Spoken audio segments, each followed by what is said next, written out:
I watched my mother-in-law's diamond bracelet catch the light as she reached across the mahogany table to touch my hand, her smile sharp enough to draw blood. "Ophelia, darling," she said, her voice dripping with concern that didn't quite reach her eyes, "you look absolutely exhausted. Are you sure you're capable of handling the twins and Lucy all by yourself?" My husband, Derek, didn't even look up from his phone. That's when I knew something was deeply, terribly wrong in the Blackwell family.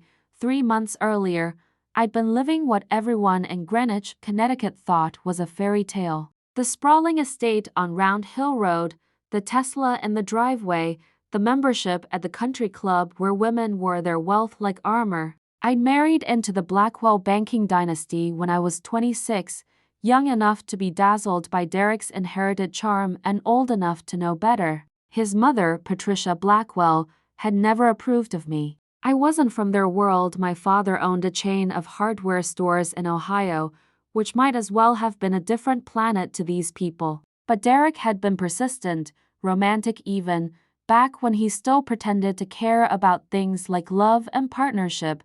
The twins, Isla and Elliot, arrived 2 years after Lucy was born. Perfect, cherubic babies with Derek's dark hair and my green eyes. Patricia had made a production of visiting the hospital, arriving with photographers from the Greenwich Gazette to document her philanthropic generosity. She'd donated an entire wing to the maternity ward. Finally, she'd whispered to Derek while I was still hooked up to monitors, "Proper heirs to carry on the Blackwell name."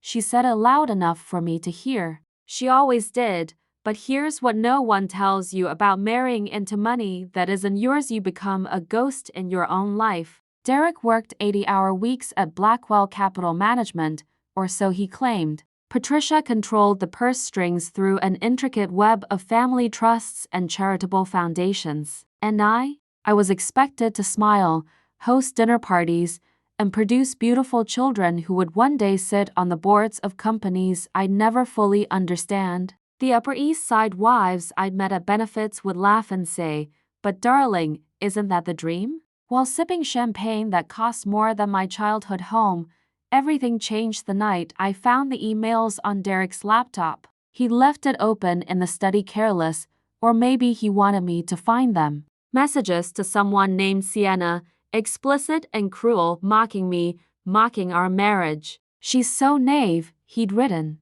"Still thinks this is a love story. Mother says I just need to wait it out until the kids are old enough, then we can make it official with minimal damage to the portfolio."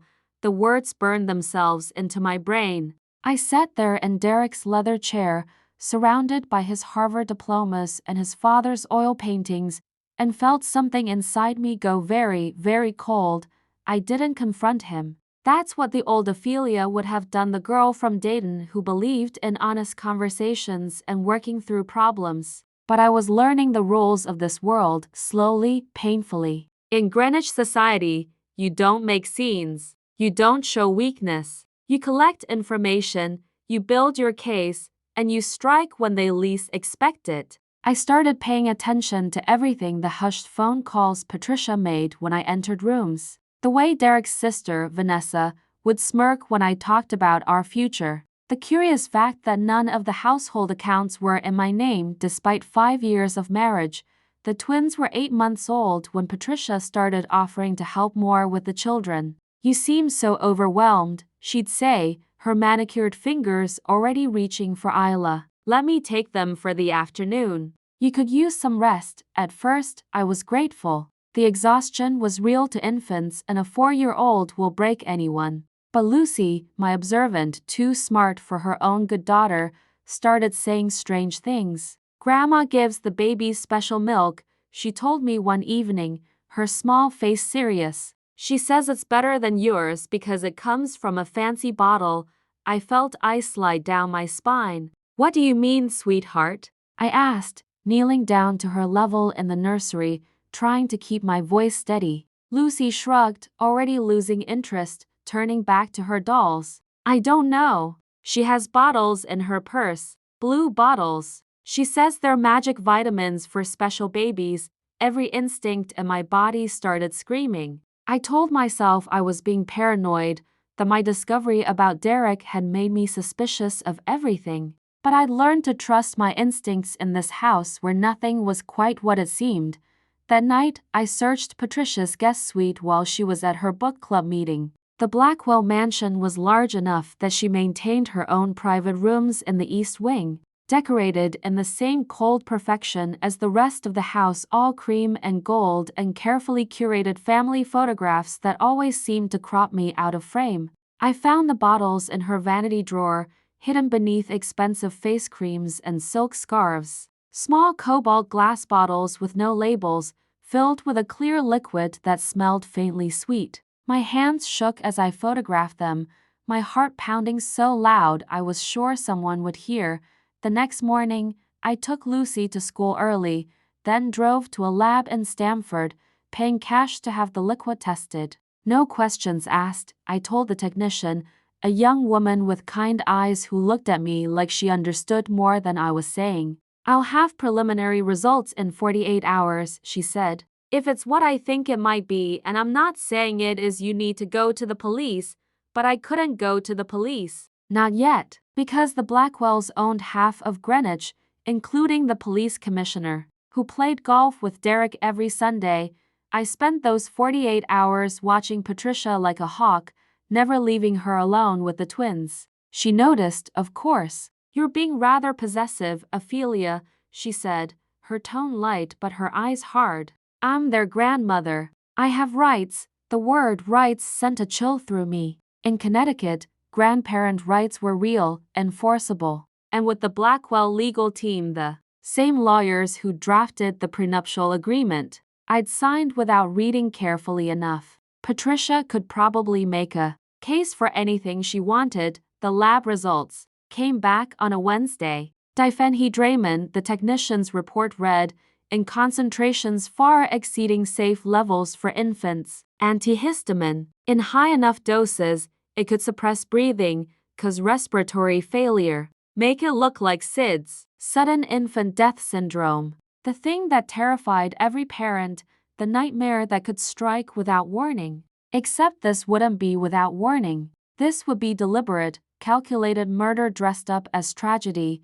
I sat in my car in the lab parking lot, shaking so hard I could barely hold the paper. Patricia was trying to kill my babies. The thought was so monstrous, so incomprehensible, that my brain kept trying to reject it. But the evidence was right there in clinical black and white. The question was why? What could she possibly gain from the deaths of her own grandchildren? Unless, and here my blood went cold, unless the children weren't the endgame. Unless I was. That evening, I played the perfect daughter-in-law at dinner. Patricia had prepared her signature roast chicken, and Derek was actually home for once, though his attention was more on his wine glass than his family. Vanessa was there too, fresh from her nonprofit board meeting, talking about the gala she was planning for the Blackwell Foundation. Ophelia, you'll co-chair with me, won't you? She asked, in that way that wasn't really a question. It would be so good for you to be more involved in the family business. I smiled and agreed, all the while watching Patricia watch me. A strange satisfaction in her eyes that made my skin crawl.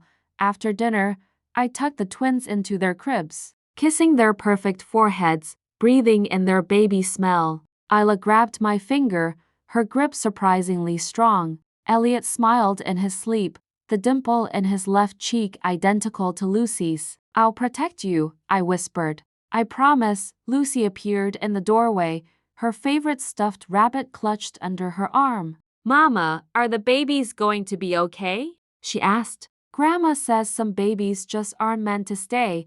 The casual cruelty of those words, spoken by a 4-year-old who couldn't possibly understand their weight, nearly broke me. I made my decision that night. I couldn't go to the police. The Blackwells would bury any investigation before it started. I couldn't confront Derek. He'd proven where his loyalties lay. I couldn't even run, because Patricia's lawyers would hunt me down and take my children legally, methodically, the way the Blackwells did everything. No, I needed something else. I needed proof that couldn't be ignored, couldn't be bought, couldn't be spun by expensive PR firms. I needed the kind of truth that would destroy them the way they were trying to destroy me. The opportunity came sooner than I expected. Patricia announced that she wanted to host a celebration brunch at the Blackwell estate, just family and close friends, she said, which in Greenwich meant 75 people including the mayor, 3 state senators and the editor of Greenwich magazine. "We have so much to be grateful for," she proclaimed at breakfast, her hand resting possessively on Derek's shoulder. "Our beautiful grandchildren, our family legacy, our continued success." She looked directly at me when she said it, and I saw something flicker in her expression. Triumph. She thought she'd won. I spent the next week preparing, but not in the way Patricia expected. While she obsessed over flower arrangements and caterers, I installed tiny cameras in the nursery, cameras so small they looked like electrical outlets. I documented every interaction, every moment Patricia spent alone with the babies. I made copies of the lab results and stored them in 3 different locations: my lawyer's office in New York, a safety deposit box in Stamford, and with my best friend from college who lived in California and had never met the Blackwells. The brunch was scheduled for Sunday. On Saturday night, Derek came home late, smelling like perfume that wasn't mine. "Patricia wants you to let her take the twins tonight," he said, not quite meeting my eyes. "She's hired a night nurse to help. Give you a break before tomorrow." Every cell in my body screamed no. "Actually," I said, my voice remarkably steady, "I'd prefer to keep them with me." "But thank your mother for the offer." Derek's jaw tightened. "Ophelia, it wasn't an offer. Mother's already set everything up. The nurses in the guest room, this was it. This was the moment they'd been building toward."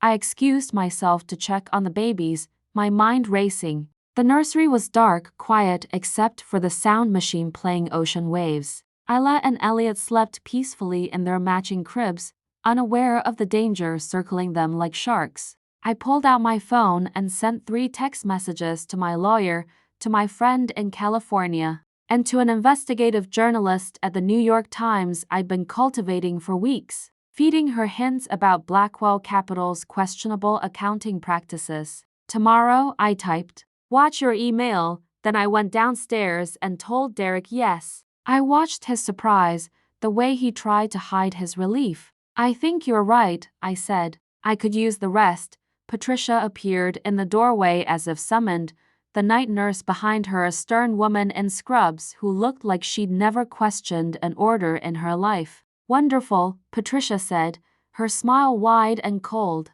"We'll take such good care of them, Ophelia. You won't have to worry about a thing." She reached out and patted my cheek, and it took everything in me not to flinch.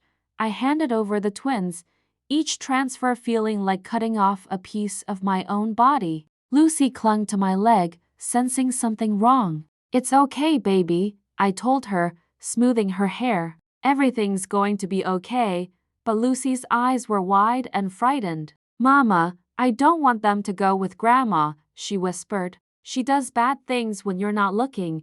I knelt down and held my daughter close, breathing in her strawberry shampoo. "I know," I whispered back. "But Mama has a plan." That night, I didn't sleep. I sat in my bedroom, the bedroom I technically shared with Derek but where he rarely slept anymore, and watched the camera feeds on my laptop. Patricia dismissed the night nurse within an hour. I watched her enter the nursery alone, carrying one of those blue bottles. She picked up Elliot first, cooing soft words I couldn't hear through the camera's limited audio. Then she brought the bottle to his lips.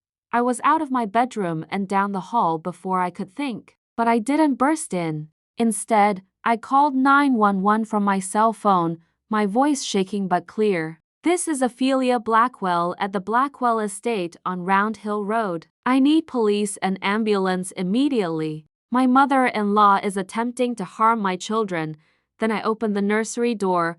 Patricia froze, the bottle still in her hand, Elliot coughing and sputtering in her arms. Our eyes met across the dim room, and in that moment, I saw her realize that I knew, that I'd always known. "Ophelia," she said, her voice still smooth, still controlled. "You're being hysterical." I'm just giving him his vitamins. Diphenhydramine isn't a vitamin, I said, pulling out my phone and showing her the lab results. It's poison. When given to infants in these doses, it's murder. The sound of sirens cut through the night air. Patricia's face transformed, the mask of gracious grandmother sliding off to reveal something cold and calculating beneath. You stupid girl, she hissed. Do you really think they'll believe you? Do you know who I am? Who we are? I know exactly who you are, I said, taking Elliot from her arms, checking his breathing, my heart hammering.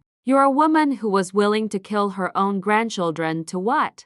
Punish me? Drive me crazy? Get me committed so Derek could divorce me and marry his mistress without a custody battle. Patricia's silence was confirmation enough. Footsteps thundered up the stairs. Police, paramedics, and then Derek, his face pale with confusion. What the hell is going on? He demanded. I looked at my husband, this man I'd once loved, and felt nothing but contempt. Your mother just tried to murder your son, I said. And you helped her by insisting I hand them over tonight.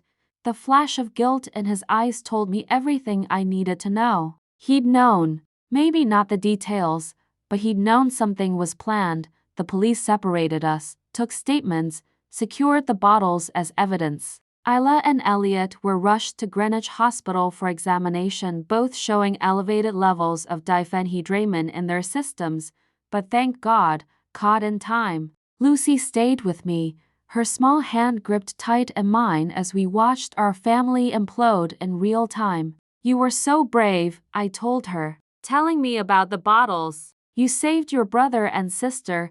She looked up at me with those wise, too old eyes. I knew something bad was happening, she said. But nobody listens to kids. Patricia was arrested that night, let out of her own mansion in handcuffs while Greenwich society watched through their windows and pretended they weren't watching. Derek was taken in for questioning. The story broke before sunrise, impossible to suppress when police cars and ambulances had filled Round Hill Road for hours. By Monday morning, the New York Times published my journalist friend's expose on the Blackwells, built on the documentation I'd been feeding her for weeks. Financial fraud, tax evasion, a pattern of intimidation and control that stretched back decades, but the story was far from over. As I sat in the hospital with my babies, watching them sleep peacefully while connected to monitors, I realized something that made my blood run cold. The blue bottles, the careful planning, the night nurse. This had been designed to look like SIDS. If I hadn't found that first bottle,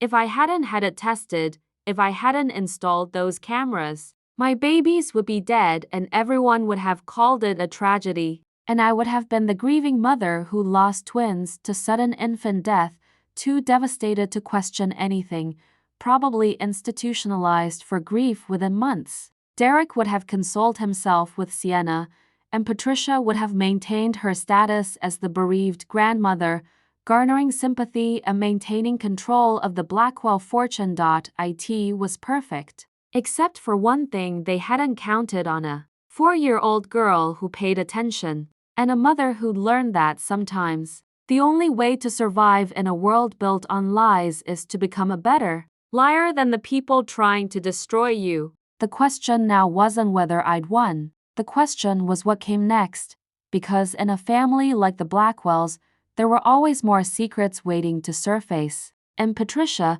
sitting in a holding cell in Greenwich, hadn't said a word except to demand her lawyer. She was planning something. I could feel it. The real war was just beginning.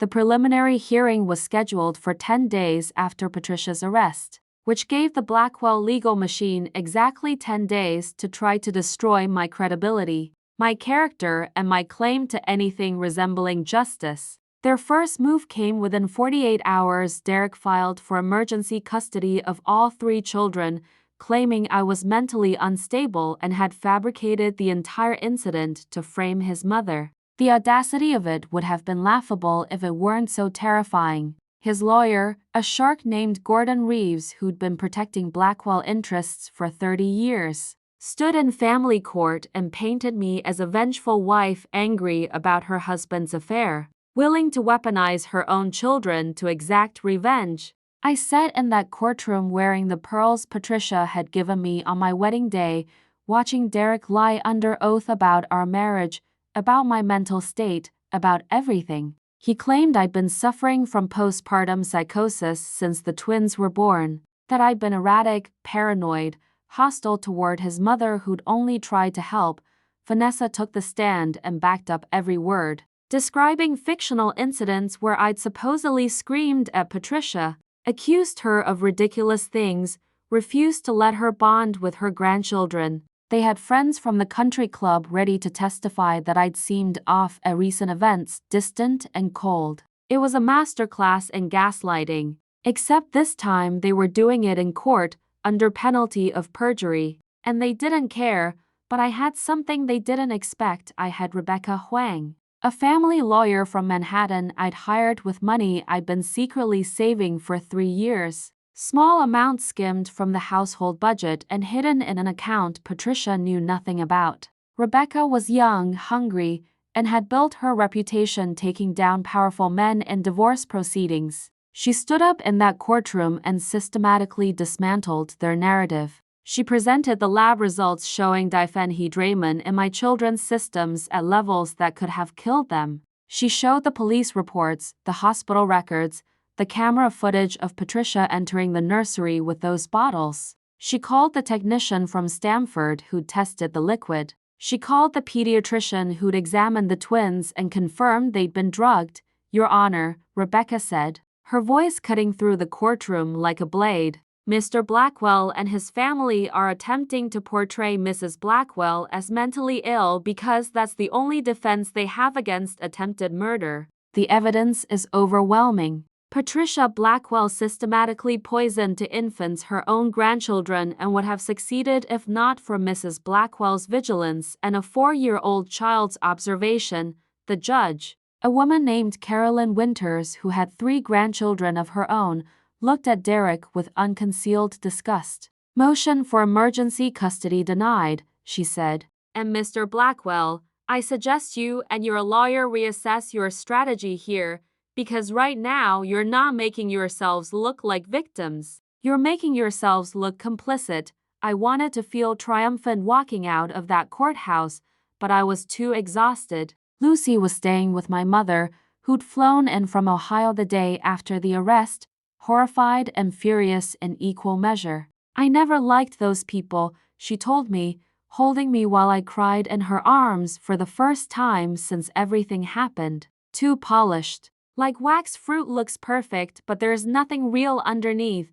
The twins were still in the hospital under observation, though they were improving daily. Every night I'd sit between their cribs, watching them sleep, trying not to think about how close I'd come to losing them forever. The media circus was relentless. Greenwich Society, which had always treated the Blackwells like royalty, fractured into camps: those who believed Patricia was being railroaded by a vindictive daughter-in-law, and those who'd always suspected something dark lurked beneath the family's perfect facade. The New York Times article had opened floodgates, and suddenly people were coming forward with stories. Former Blackwell Capital employees talking about financial irregularities and intimidation tactics. Ex-girlfriends of Derek's describing patterns of emotional abuse. A nanny who'd worked for the family years ago, before I arrived, claiming she'd been fired for questioning Patricia's special vitamins given to Vanessa's oldest child, who died as an infant from what had been ruled SIDS. That last revelation hit me like a freight train. I called Rebecca immediately. "We need to exhume that child," I said. "If Patricia did this before, way ahead of you," Rebecca interrupted. "I've already filed a motion. If we can prove a pattern, this isn't just attempted murder. This is serial murder." Vanessa's daughter, Lily, had died 8 years ago at 7 months old. Vanessa had been devastated, everyone said, but she'd recovered with Patricia's support and had 2 more children, both healthy. I'd seen Lily's photograph in the Blackwell mansion, a beautiful baby with dark curls, always surrounded by candles and flowers in a corner of Patricia's sitting room. A shrine to grief, I'd thought. Now I wondered if it was something else, a trophy, a reminder of Patricia's power over life and death.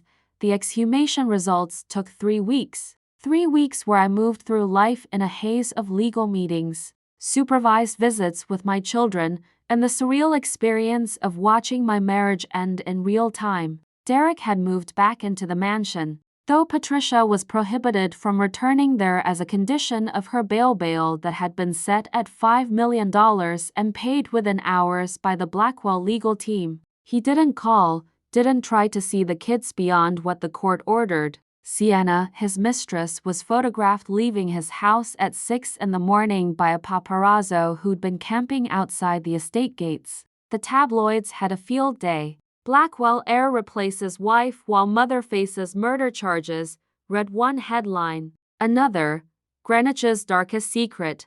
Inside the Blackwell family's deadly dynasty, when the medical examiner's report came back on Lily. I read it alone in Rebecca's office, my hands shaking so badly I could barely hold the paper. Diphenhydramine found in tissue samples preserved from the original autopsy. Levels consistent with what had been found in my twins. Lily hadn't died of SIDS. She'd been murdered by her own grandmother, and Vanessa had either never known or had chosen to look the other way. I thought about Vanessa's testimony in court, her confident lies about my supposed instability. Had she known? Had she sacrificed her own daughter to maintain her position in the family? Or had Patricia manipulated her so completely that she couldn't see the truth even when it was killing her own child? I got my answer 2 days later when Vanessa showed up at the small apartment I'd rented in Stamford, away from Greenwich and the Blackwell shadow. She looked terrible, her usually perfect hair unwashed, her designer clothes wrinkled, her eyes red from crying. I didn't know, she said, standing in my doorway like a ghost. About Lily. I swear to God, Ophelia, I didn't know. I wanted to slam the door in her face. This woman had lied under oath to try to take my children away. But something in her expression, the absolute devastation, made me hesitate. Come in, I said.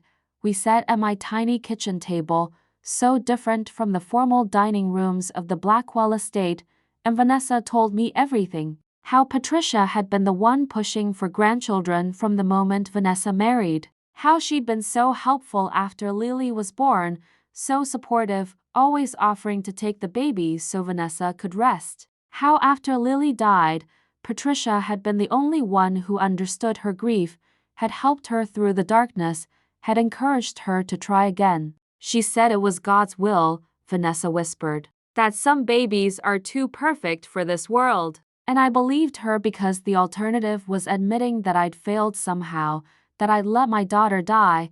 The tears streaming down her face were real. When Derek called me about you, about Mother being arrested, I thought he was lying. I thought you'd gone crazy like he said. But then they told me about Lily, about the tests, and I realized her voice broke. I realized my mother murdered my baby girl and I never even questioned it. Why? I asked. The question that had been burning in my mind since the night of Patricia's arrest. Why would she do this? What could she possibly gain? Vanessa laughed, a bitter, broken sound. Control. It's always been about control with Mother. She runs Blackwell Capital in everything but name. Father's death 5 years ago just made it official. She can't have weakness in the family, no one who might challenge her.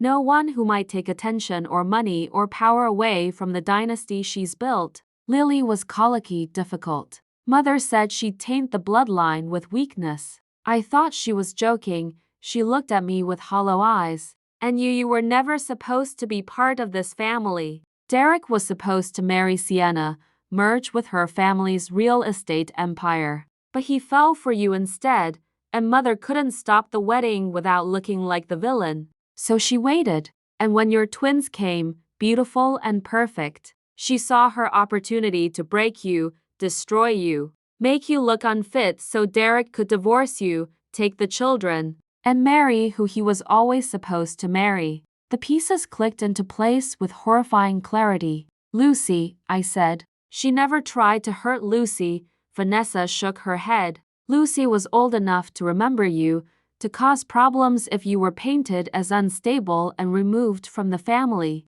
But babies would have died tragically.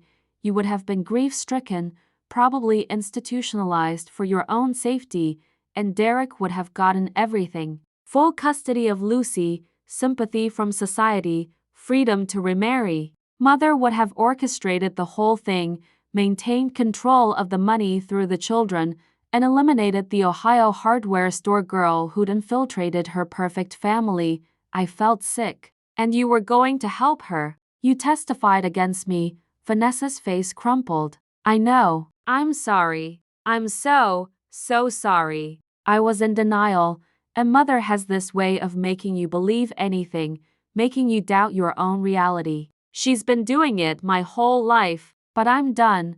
She pulled out her phone and showed me screenshots, text messages between her and Patricia, between Patricia and Derek, between Patricia and Gordon Reeves, plans, contingencies, strategies, evidence of conspiracy. I'm giving these to your lawyer, Vanessa said, and I'm testifying at Mother's trial. Not for you, I know I don't deserve your forgiveness, but for Lily, because my daughter deserves justice. Even if I was too blind and weak to get it for her 8 years ago, the trial began on a cold November morning, 6 months after that terrible night in the nursery. Patricia had pleaded not guilty to all charges, 2 counts of attempted murder for the twins, 1 count of murder for Lily, multiple counts of child endangerment and criminal conspiracy. The prosecution had built a case that was devastating in its thoroughness. They had the medical evidence, the camera footage, Lucy's testimony delivered via closed-circuit television so she wouldn't have to face her grandmother in court. They had financial records showing Patricia had paid the night nurse $50,000 in cash. They had Vanessa's testimony about Lily, about the family's pattern of control and manipulation. I sat in that courtroom every single day, watching Patricia maintain her composure, her expensive suits perfectly tailored, her silver hair impeccably styled. She looked like what she was, a Greenwich matriarch, a pillar of the community, someone who chaired charity galas and had buildings named after her. The jury, pulled from across Connecticut to avoid local bias, looked at her with confusion, trying to reconcile the grandmother before them with the monster described in testimony. But then they'd look at the evidence, Isla and Elliot's medical records, the video of Patricia with those blue bottles, the forensic analysis of Lily's remains, and the confusion would harden into something else. Derek testified for the defense, claiming his mother was incapable of such acts, that there must be some other explanation. But under Rebecca's cross-examination, he fell apart. Isn't it true, Mr. Blackwell, that you initiated divorce proceedings the day after your mother's arrest? Yes, but, and isn't it true that you moved your girlfriend, Sienna Harrison, into the family home within a week? That's not relevant. Isn't it true that you and your mother discussed removing your wife from the family and that you were aware she was administering medication to your children without your wife's knowledge? His silence was damning. Rebecca pressed harder. Mr. Blackwell, did you know your mother was poisoning your children? I didn't know the specifics, he finally said, and the courtroom erupted. The judge called for order, but the damage was done. Derek Blackwell had just admitted complicity. The jury deliberated for 8 hours. When they came back, Patricia stood ramrod straight, refusing to show fear. On the charge of murder in the first degree regarding Lily Blackwell, we find the defendant guilty. Her mask cracked just slightly. On the charge of attempted murder regarding Isla Blackwell, we find the defendant guilty. On the charge of attempted murder regarding Elliot Blackwell, we find the defendant guilty, guilty, guilty, guilty. The words rang through the courtroom like bells. Patricia turned to look at me then, really look at me, and I saw something flicker in her eyes, not remorse, not regret, but rage. Pure, undiluted rage that she'd been beaten by the hardware store girl from Ohio who was never supposed to be smart enough, strong enough, or ruthless enough to challenge the Blackwell dynasty.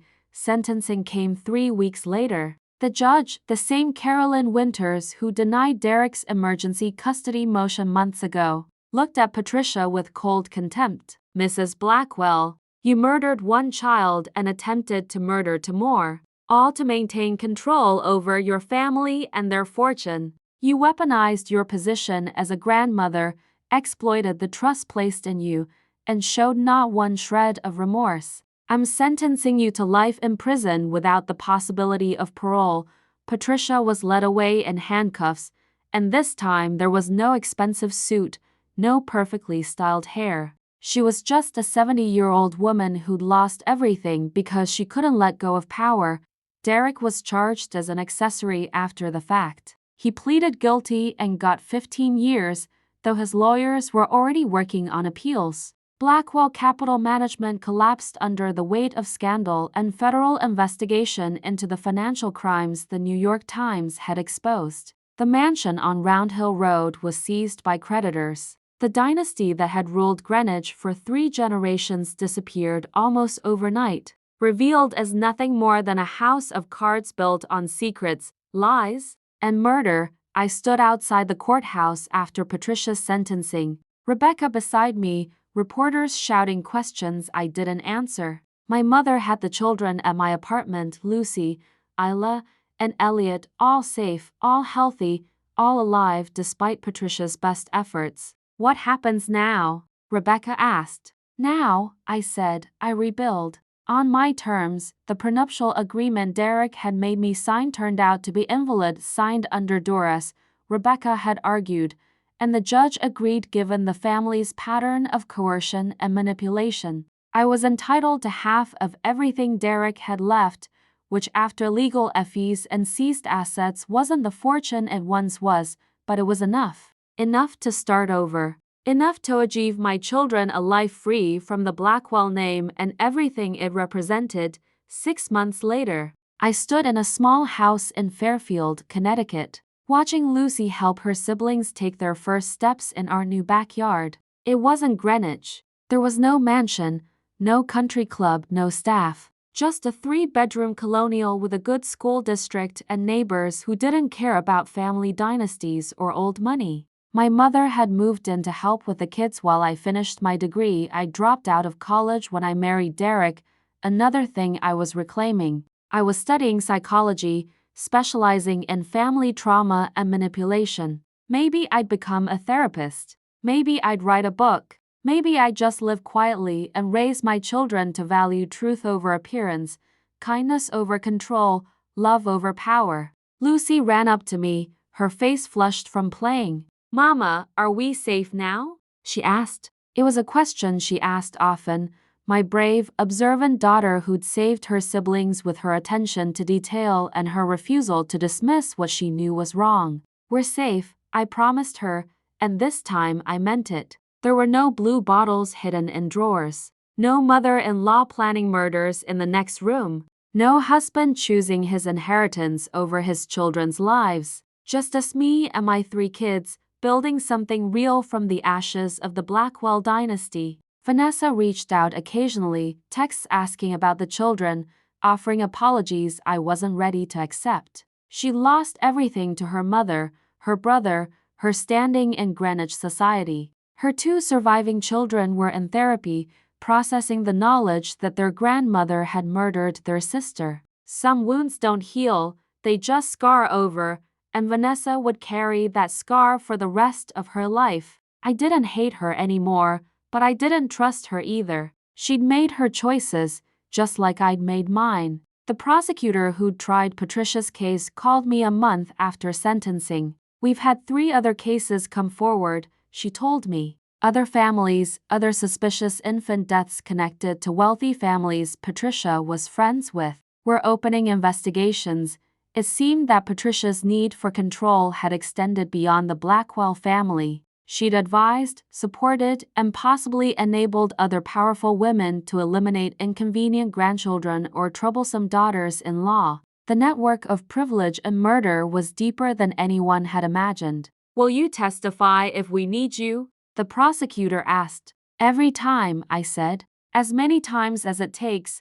I thought about that night off in the night I'd sat in Derek's study reading those emails, feeling my world collapse. If I'd reacted differently, if I'd confronted him immediately, if I'd left without investigating, Patricia would have won. My children would be dead, I'd be institutionalized or worse, and the Blackwell family would have continued their pattern of control and murder for another generation. But I'd learned their language, played their game, and beat them at it, not through violence or cruelty, but through patience, intelligence, and the kind of determined love that refuses to accept that monsters get to win simply because they're rich. Lucy called me back to the present, holding up a flower she'd picked. "For you, Mama," she said. "Because you're brave." I took the flower, a simple daisy from our simple yard, and felt something settle in my chest. Peace, maybe, or just the absence of fear. Either way, it was more than I'd had in 5 years of marriage to a Blackwell.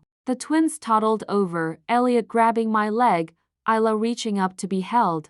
I scooped them both up, their warm weight solid and real in my arms, and looked at the house that was ours, really ours, bought with money Patricia couldn't control and Derek couldn't touch. "Tell me the story again," Lucy said, settling beside me on the porch steps. "About how you saved us." She was too young to remember most of it, thank God, but she knew the broad strokes. Grandma Patricia had been bad, Mama had been brave, and now they were safe. When she was older, I'd tell her the full truth. I'd tell her about the blue bottles and the cameras and the courtroom. I'd tell her that sometimes the people who are supposed to love you are the most dangerous, and that trusting your instincts is more important than being polite. I'd tell her that justice doesn't always look like fairy tales, but it's worth fighting for anyway. Once upon a time, I began, there was a girl from Ohio who thought she was marrying a prince, but he turned out to be just a man,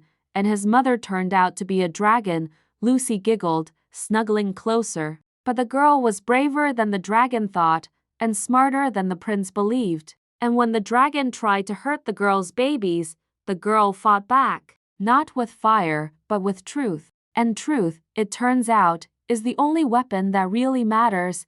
Elliot and Isla had fallen asleep in my arms, their breathing slow and even, their faces peaceful. Lucy yawned. "Did the girl live happily ever after?" she asked. I looked at my 3 children, at our modest house, at the life we were building far from Greenwich and its poisonous perfection. "The girl lived truthfully ever after," I said, "which is better, because that was the real lesson of the Blackwell dynasty's full happiness built on lies will always collapse eventually. But truth, no matter how painful, gives you something solid to stand on." And standing here, surrounded by my children in a house that Patricia Blackwell would have sneered at, I never felt more powerful in my life. The sun was setting over Fairfield, painting the sky in shades of pink and gold. Inside the house, my mother was making dinner pot roast, nothing fancy, the kind of food I'd grown up with before I'd learned to pretend to enjoy Patricia's elaborate 7-course meals. Tomorrow, Lucy would start kindergarten at the local public school. Next week, I had my first exam in Psychology 101. In a month, Derek's appeal would be heard and probably denied. Life moved forward, moment by moment, day by day, nothing like the fairy tale I'd once imagined, but something better, something real. I carried the sleeping twins inside, Lucy trailing behind me, as I tucked them into their cribs. Cheap IKEA furniture. Nothing like the custom Italian pieces in the Blackwell mansion. I thought about Patricia, sitting in a cell, probably still convinced she'd done nothing wrong. Some people never learn. They go to their graves believing their own lies, insisting that power justifies anything. But her grandchildren would grow up free of her influence, free of her manipulation, free of the Blackwell legacy of control. They'd be Ohio hardware store kids, Connecticut suburban kids, normal kids. And that was the greatest revenge I could imagine, raising Patricia's grandchildren to be everything she despised, and watching them thrive. Lucy appeared in the doorway one more time.